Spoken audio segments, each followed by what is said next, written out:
Bon, au grand mot, les grands remèdes. Hein. Il faut qu'on se prépare quand même à ce qui est en train de se passer actuellement.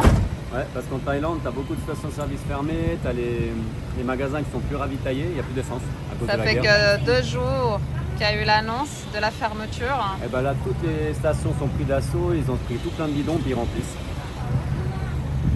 Ça va vite là? Diesel? Un petit peu. Un petit peu de ravitaillement. Ils ont des bidons d'eau, des bidons d'essence, ils ont des bidons d'huile. Bah là ouais, une glacière. Ah oui, ça prête à ne plus en avoir. Hein. Bah là, il y a passablement de monde parce qu'effectivement, il y a déjà plusieurs stations autour. C'est pas la première qu'on fait, donc c'est la 3e. On préfère prendre les devants, on va rouler doucement, à savoir qu'en plus, on doit aller jusqu'à la frontière malaisienne et qu'on n'aura pas assez d'essence. On a assez d'essence pour arriver jusqu'à la frontière, mais après, si on ne peut pas remplir, on est embêté, on est coincé là-bas en bas sans rien. Donc voilà, on réfléchit à une deuxième solution. Bah, tu vois, la semaine dernière, on te parlait du quotidien de voyageurs nomades. Et ben voilà, te voilà en direct avec les actualités du jour. Parce que bah, toi qui es en Europe ou ailleurs hein, d'ailleurs, dis-nous toi comment ça se passe chez toi. Est-ce que les prix ont déjà flambé? Parce que là, on est vraiment en direct. Même s'il y a beaucoup de vidéos qui sont décalées. Et bah, là, c'est du online. Après, je te dirais que chez nous, on a toujours l'impression que c'est la fin du monde quand on est en Europe, mais ils ont toujours de l'essence. On a rarement vu qu'il n'y en avait plus du tout fermé. Ici, ça fait 2 jours qu'ils ont bloqué de l'autre côté, c'est fermé. On a juste une qui est ravitaillée. Sur les 3, ils étaient 2 fermés. Donc à voir sur les prochains jours, à voir avec l'actualité comment ça va se passer. Parce qu'effectivement, j'ai oublié de dire, on est allé dans les supermarchés et... À Rebelote, là on est au Lotat pour aller faire des courses, il reste 3 paquets d'œufs. Alors ils en ont sûrement plein à l'usine, mais le problème, comme ils n'ont pas d'essence pour mettre dans les camions, mais ils viennent pas. Donc je pense qu'ils vont prendre des plus gros camions et ils vont faire un ravitaillement moins souvent, moins fréquent. On va voir comment ça se présente. Là en tout cas, il y avait la moitié du magasin qui était quasiment vide. Hein. C'était assez impressionnant. On a un jour, on était venu hier. Hein. Oui, parce qu'effectivement, la Thaïlande est un très gros producteur, mais si tu peux pas livrer, ben, il y a quand même un problème. À voir comment ça... Après, c'est quand même bizarre parce que c'est l'activité mondiale du côté Arabie Saoudite et compagnie, là-bas en bas, Iran et compagnie. Et on a quand même un producteur à côté qui est la Malaisie. Hein. Ouais. Peut-être qu'avec un peu de chance, ils arrivent à trouver des accords à côté et puis faire un truc comme ça si ça passe pas. On verra. Cette petite mise à jour, il est temps de retourner dans la vidéo. Donc, on te souhaite de passer un bon moment. On espère que ça va te permettre de voyager, de te donner le sourire et surtout, on espère que tout va bien pour toi. Petit chèque régulier de Maui, hein. Même je dirais quotidien, hein, vu qu'on roule un peu tous les jours. Ouais, parce que je pense qu'on a un problème de frein quand même là, gentiment. Alors autant tu as une petite fuite, mais là derrière, à l'arrière gauche, tu as une grosse fuite. Ouvre et qu'on regarde ce qu'il y a. On prenne le temps. On devrait faire ça à Chiang Mai. Hein. Ouais, peut-être à Chiang Mai. Ouais. Parce que la pièce, on l'a pas, je pense. Hein, ça doit être une pièce qu'il faudra commander. Donc si tout d'un coup on peut changer le joint pour ou faire un petit pansement de provisoire. N'ayant passé le Tibet avec l'altitude, il y a beaucoup de circuits fermés qui ont été mis en pression. On m'a dit après coup qu'il faudrait ouvrir à chaque altitude, quand tu commences à atteindre une altitude, ouvrir pour décompresser en fait, puis refermer. Donc on le saura pour la prochaine fois. Alors j'ai trouvé la fuite, c'est à l'arrière gauche, à l'intérieur. Regarde, je te montre ça. Dans les mâchoires, mais bon, c'est ce que je dis, du moment que c'est ouvert, après on peut pas démonter parce que j'ai pas forcément les pièces. Mais là je pense qu'il va falloir ouvrir et puis analyser quand même. Si tout d'un coup il y a une pièce à commander, on va pouvoir l'envoyer à Chiang Mai assez rapidement. Comme ça on peut changer ça là-bas parce qu'il nous reste quand même 2000-3000 km je crois et je pense que ça risque d'être juste avec la fuite. Petit stop là dans la campagne thaïlandaise, c'est super chaud. Il n'y a personne. Il fait très très chaud. On est en plein de la saison chaude là et on ressent bien la différence avec le bord de la mer. Petit resto comme ça local. On va s'en mettre plein le vent. Parce que c'est quand même beaucoup plus touristique hein, en étant dans le sud. Ouais, elle est agréable la petite route là. Ouais, complètement. On a retrouvé les rizières, on a retrouvé les montagnes. C'était super joli. Mais on freine plus sur les petites routes. Alors ça déconne avec mes freins gentiment. Ouais. Ça se dégrade. Chou peste. Petit à petit. Il Il va falloir opérer je crois. Bon, c'est jamais la même chose. Là, on a le droit aux œufs, à la peau. chou, il a pas de piment. Il y a un peu beaucoup d'os. C'est les aléas, des fois t'es surpris. Hein. Ouais, c'est ça. Bon, au goût, bah non, ça c'est pas épicé, ça va, mais il y a plus de déchets que de nourriture. Grave, là c'est pas terrible ça par contre. Hein? Les garçons, ils ont fait un cra aux pâtes. Eh ben non, il est beau notre poulet. Il y a que du blanc. Même pas de peau. Il y a un arbre. T'as le cerveau qui transpire, je crois. Ouais, c'est pas le piment. Et il fait chaud. Alors bon, on va aller faire un petit arrêt au temple juste là-bas. Regarde ça, il est grandiose. Au milieu des rizières, comme ça, c'est juste magnifique. On attaque par les escaliers? Ouais, on est au Wat Tham Seah. C'est le temple de la grotte du tigre. Et a priori, il s'appelle comme ça parce qu'il y avait une famille de tigres dans la grotte. On va sortir notre vieux parapluie. Ouais, celui-là, je pense que tu peux l'abandonner là. Non, il me peut servir. Il vient du Laos et là, vu qu'il fait très chaud et qu'effectivement, il n'est que 14 heures et qu'on va monter les 157 marches, il faut se parer. Vous venez les petits loups? Bon, allez, on va attaquer, ils sont déjà au milieu. Le grand sportif, il est derrière. Ouais, si tu arrives à te rendre compte de l'inclinaison, c'est un truc de fou quand même. Hein. Alors, à côté, tu as quand même une petite nacelle pour les gens qui sont âgés. Hein. Ils ne peuvent pas passer toujours là. C'est comme une espèce de petit train à crémaillère en fait.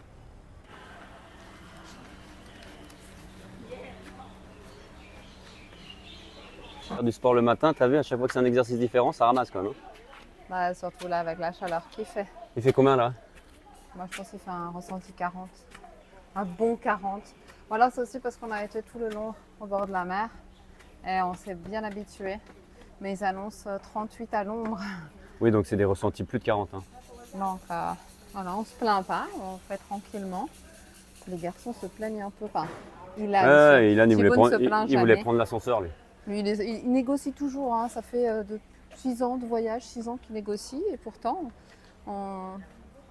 Mais c'est à double tranchant parce que quand il est lancé, il va vite aussi. Hein. ouais, bah, il essaye. La facilité. J'ai vu que ses parents ils sont relous, ils disent toujours non. Alors après, il monte.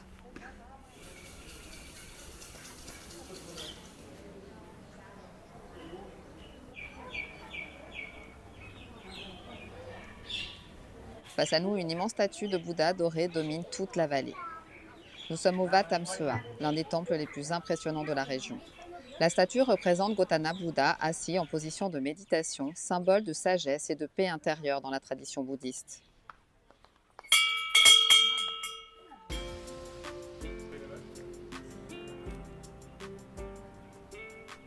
Mais ici, ce n'est pas seulement un lieu spectaculaire à visiter, c'est aussi un lieu de prière très vivant où les habitants viennent méditer, faire des offrandes et recevoir la bénédiction des moines.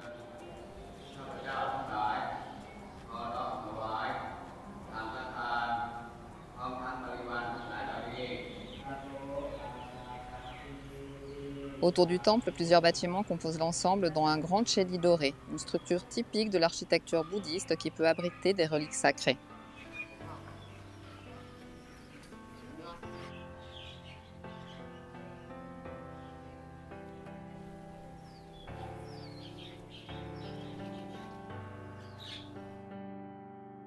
Tout autour, les rizières et les montagnes offrent un paysage magnifique qui renforce encore la sérénité du lieu.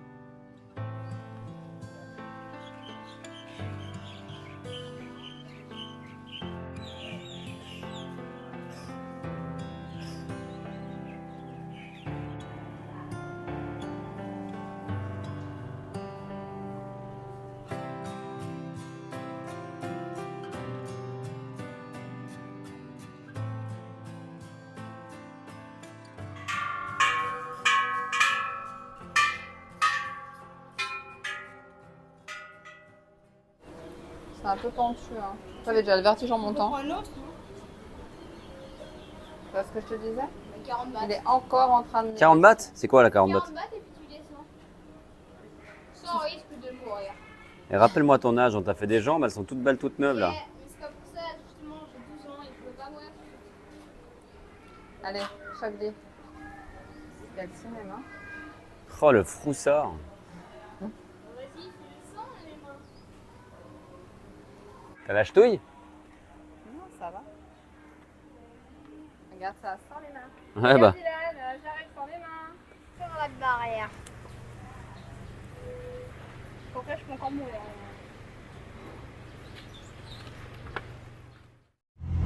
On a un copain qui vient de se poser sur Maui, mais alors il a une tête bizarre. Il est malade, je pense. Il y a des trucs qui poussent sur la tête. Grave. Tu vas? Bye bye.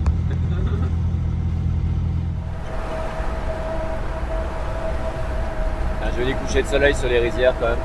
La chaleur redescend, c'est assez agréable, mais c'est vrai que c'est un... Voilà, c'est des gros tronçons en Thaïlande, donc Mais là on a fait une bonne journée de route, après on va faire plus léger, ça va être plus tranquille. le petit check, on aura fait 350 km de Cham jusqu'à Thaïtani. C'est une petite province qui n'est pas du tout connue, qu'on n'a jamais visitée encore. Et a priori, elle est bien agréable, pas du tout touristique. Donc on se réjouit vraiment de découvrir ça. Sa quiétude. Ouais, exactement, parce qu'en tout cas l'environnement là extérieur est vraiment magnifique. Il y a un magnifique temple aussi. C'est sympa avec tous les fanions.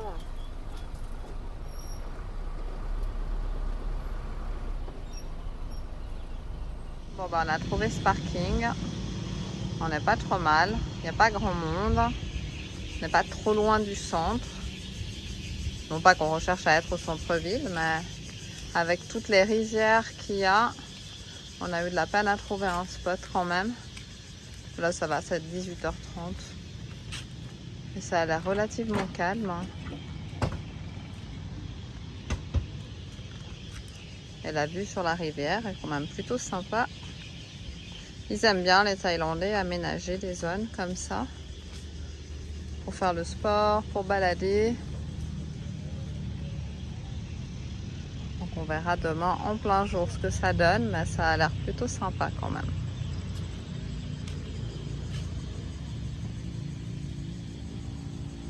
Bon, ça fait assez longtemps qu'on dort au bord de la plage avec du vent tous les jours. Je pense que ça va être un peu plus difficile cette nuit quand même. Je dis, il y avait une bête qui m'est tombée dessus. Donc je disais que oui, je pense que ça va être plus difficile. Bon, on va voir. Après, quand on va remonter dans les montagnes, ça ira mieux. Mais là, il fait encore bien chaud à cette heure-ci. Les garçons prennent l'air, se dégourdissent un peu les pattes quand même. Ils grandissent, on est moins exigeants sur les horaires. Alors ce soir c'est dimanche, c'est pasta, c'est Chou qui fait le repas. Je sens que Chou a des réclamations à faire. C'est chaud. Une clim. Faire des pâtes, c'est pas une idée, il faut manger de la salade avec ce temps. Faire cuire de feu comme ça pendant 20 minutes, c'est une horreur. Il doit faire 45 degrés là-dedans. Tout à l'heure tu m'as dit j'adore. Non mais pas ça, le chaud. Moi Il j'aurais fait chaud. été au street market là, j'aurais acheté 3 cochonneries, mangé et puis c'est terminé, hein, c'est réglé, il fait pas chaud. Là après le problème c'est pour redescendre la température dans le camion. Je vais peut-être rattraper froid parce que depuis que je suis en dessous du feu là, avec l'air extérieur, j'ai l'impression qu'il fait moins 10. Hein. Ah, les joies de vivre en camion. D'ailleurs pour ça qu'on avait investi dans un rice cooker et dans une bouilloire, hein, parce qu'on était il y a 2 ans et demi au Laos à cette période et il faisait 48 degrés dans le camion et c'était plus possible. Donc on avait arrêté de faire des pâtes. On n'est pas des très gros mangeurs de pâtes, hein, on en mange une fois par semaine. On va pas se faire prier, hein. Ce soir on mange dehors. Il est 21h et il fait 29 degrés. Donc le petit air extérieur fait du bien. Hier soir on a changé de spot au final. Ici on est beaucoup mieux, on a de l'ombre, hein, pour pouvoir faire l'école tranquillement, à pouvoir faire notre sport aussi. Puis c'est relativement calme. Ah, beaucoup mieux le spot. On est bien et on a l'ombre. Hein. C'est super agréable. Ça n'a pas de prix parce qu'ils annoncent 39 degrés là, on vient de regarder, à l'ombre. Donc, les gens sont super sympas. On a voilà. déjà discuté avec les locaux, hein, c'est la autour. Thaïlande qu'on aime bien, authentique. J'ai l'impression qu'il y a carrément une autre osmose. Hein. Complètement. Mais c'est super moderne. Moderne, propre, bien aménagé. On a rencontré déjà plein de monde. Sorti avant, faire un peu de le saut et le poids. Et là, c'est 8h, vous attaquez l'école. Yes. Petit déj fini, flocons d'avoine, graines de chia, lait de coco, mangue, avec des dattes du Pakistan. Après une petite session de sport, on profite de notre super jardin. Les garçons nous ont fait le repas. Merci les garçons. C'est toujours beau quand on fait. Bon, ça va? Hein? C'est toujours bon, comment on fait, hein? Bah, c'est chouette. Ah bon? La ville où on est, Uraïtani, a priori, se prête vraiment à la balade à vélo. Donc là, on est allé chercher une chambre à air. Il y avait tout dans ce petit magasin, c'était excellent. Tu aurais pu refaire un VTT complet. Les gaines, toutes les pièces que tu cherchais. Je sais pas si tu nous suis, tu sais que ça fait déjà plusieurs fois qu'on change nos chambres à air. C'est pas évident de trouver des chambres à air de qualité. Les chinoises, on ne recommande absolument pas. Il les avait, hein. Mais il m'a dit textuellement, il m'a dit oh. La valve, elle en fait, casse. du moment que tu gonfles une fois, deux fois, ça va mettre une pression au niveau de la jointure. Et en fait, elle casse la valve. Donc là, tu on peux a pas pris réparer après. Made in Thailand. On a trouvé une comme ça déjà à Koh Lanta. On a payé 120 bahts. Mais au moins, Mais ça tient. si ça tient, c'est bien. Parce qu'effectivement, nos vélos sont quand même rescapés du voyage. Petite banane fruit, très bonne. Spécialité locale, hein. Il n'y a rien de mieux.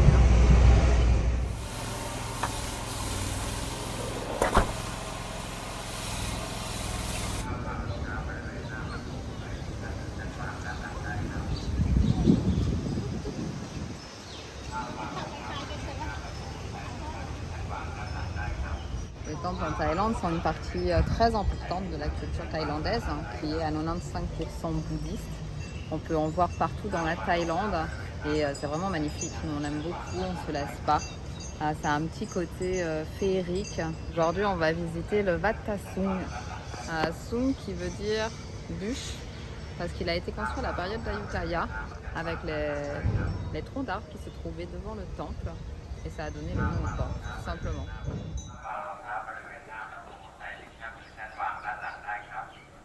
Incroyable. On a visité beaucoup de temples en Thaïlande, mais celui-là... Ah, c'est une grande première pour nous, hein. Je parlais de féerie avant d'entrer, et ben, j'avais pesé mes mots. Il est incroyable. On se croirait dans un conte de fées. Et le Bouddha derrière toi, il est... Waouh!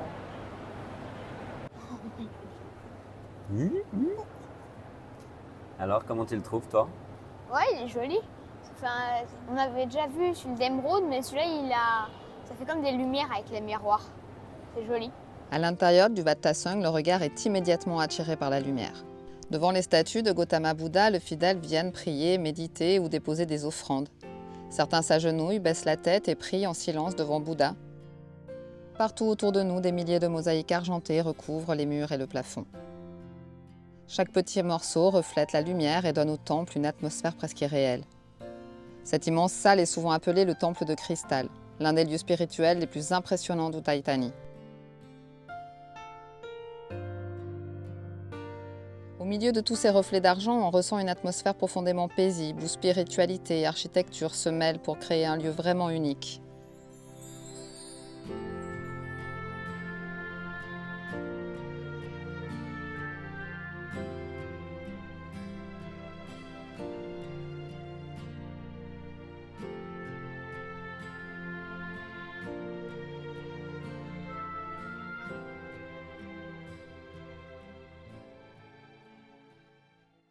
Le centre bouddhiste est tellement grand qu'il faut se déplacer en véhicule. La petite ville, hein. Ouais. Avec des jardins magnifiques et des temples un peu partout. Ça, c'est le Golden Castle, le château doré. L'odeur, c'est bon. Encore un lieu hors du temps. Ici, chaque détail respire la sérénité. La zénitude n'est pas qu'un mot, c'est une expérience qui se vit à chaque regard.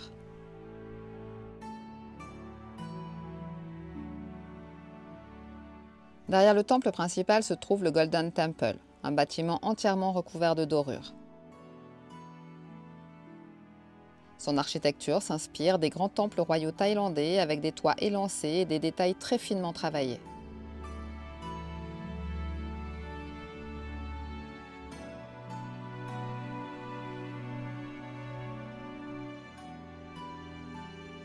À l'intérieur, tout brille.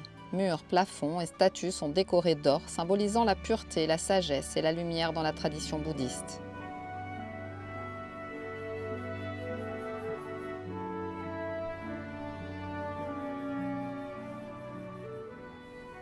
Avec tous ces miroirs, je ne te retrouvais plus. C'est joli aussi, c'est tout différent. Hein.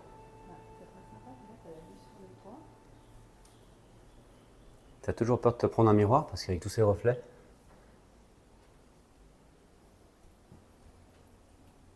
Elle est sympa la vue. Hein. Beau sur les jardins. J'achète. Hein.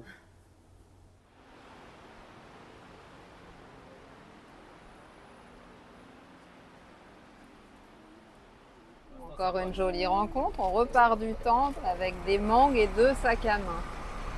Elle habitait au Danemark, du coup elle parlait anglais. Et encore un joli échange. Cette journée était particulièrement sympa. Chouette balade, c'était cool.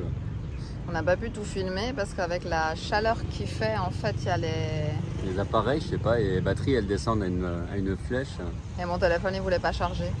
Il est resté à 5% pendant au moins 2-3 heures. Après, on était se balader au centre-ville, on te filmera ça demain. Mais c'est vraiment, c'est la Thaïlande qu'on aime, quoi. C'est tout On calme. dirait que le temps, il s'est arrêté. Les gens sont adorables, hyper accueillants, hyper souriants. Alors ça, comme d'habitude, mais tu as vraiment une atmosphère particulière dans cette petite ville. Franchement, on est trop bien. Là, le soleil se couche et c'est juste agréable. Ah oui, là, t'as le petit coin, les gens font du sport. Les mamans, là, elles jouent avec les petits au jeu. Ouais, c'est vraiment une petite vie paisible. Hein. Ouais. 449 marches. Aïe. Mais on est à l'ombre, donc ça va le faire. On avait un peu d'appréhension parce qu'il fait très chaud, on va pas le redire. Hein. On dit qu'il fait chaud. Ben là, ils annoncent effectivement un ressenti 44. On espère que cette découverte vous aura plu. La Thaïlande est un pays qui ne cesse de nous émerveiller entre spiritualité, culture et paysages incroyables. Merci d'avoir pris le temps de voyager un peu avec nous aujourd'hui. Si la vidéo vous a plu, n'hésitez pas à laisser un petit commentaire, ça nous fait toujours très plaisir de vous lire. On vous souhaite une belle semaine et on se retrouve samedi prochain pour la suite de l'aventure.